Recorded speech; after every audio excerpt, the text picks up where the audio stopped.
Bonjour à toutes.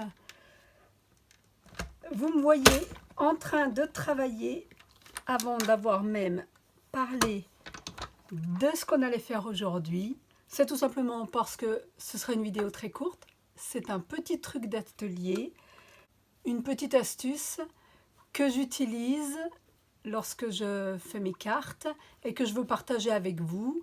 Je suis sûre que certaines d'entre vous le font déjà. Pour celles qui ne connaissent pas, eh bien voilà, un petit truc pour vous faciliter le travail.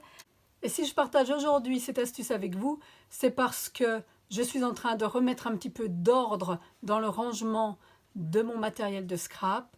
C'était l'occasion de vous présenter ce tout petit truc d'atelier. Alors vous le voyez, j'ai découpé ici toute une série d'étiquettes.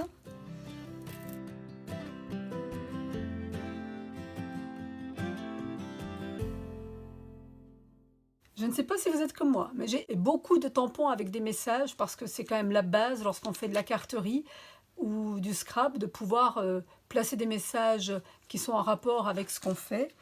Alors j'ai énormément de boîtiers de tampons de Stampin' Up, vous vous en doutez, mais j'ai aussi bien sûr des messages issus d'autres collections, d'autres marques, parce que j'ai connu le scrap avant de rejoindre les équipes Stampin' Up. Alors j'ai plein de messages de toutes sortes. Et j'ai quelquefois du mal à trouver la bonne étiquette. Et mon astuce que je vous partage aujourd'hui, eh bien, elle est toute simple.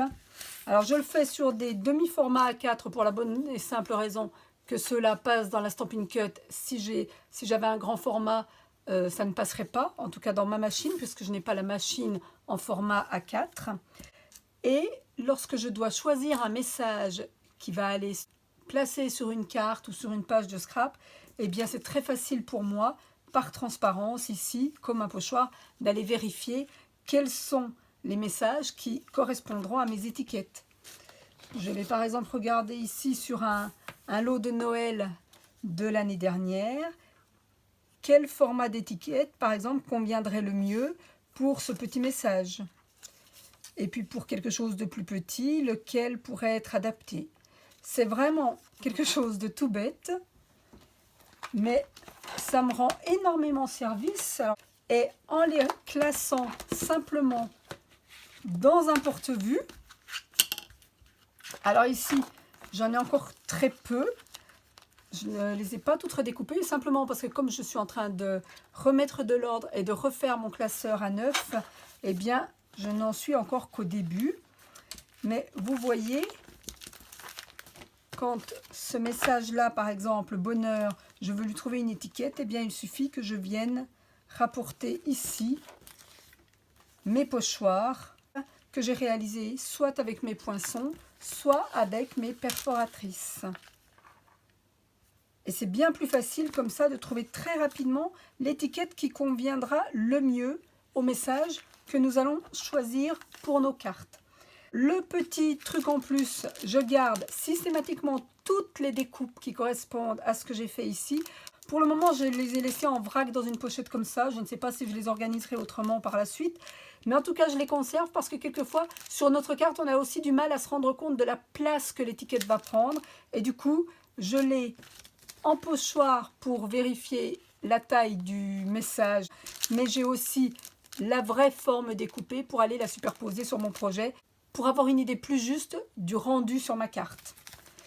Et pour ma part, je prends soin de noter systématiquement le nom des collections et même les références lorsque ce sont les produits de Stampin' Up pour pouvoir retrouver plus facilement dans mes bacs, là où je range mes collections de poinçons, pour retrouver plus facilement l'étiquette qui va me convenir.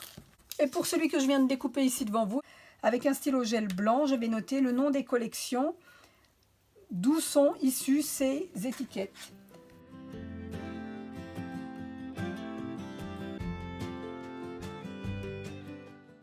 J'espère que cette petite astuce, ce petit truc de l'atelier fleur d'encre pourra vous rendre service. On se retrouve bientôt pour un prochain tuto. Au revoir.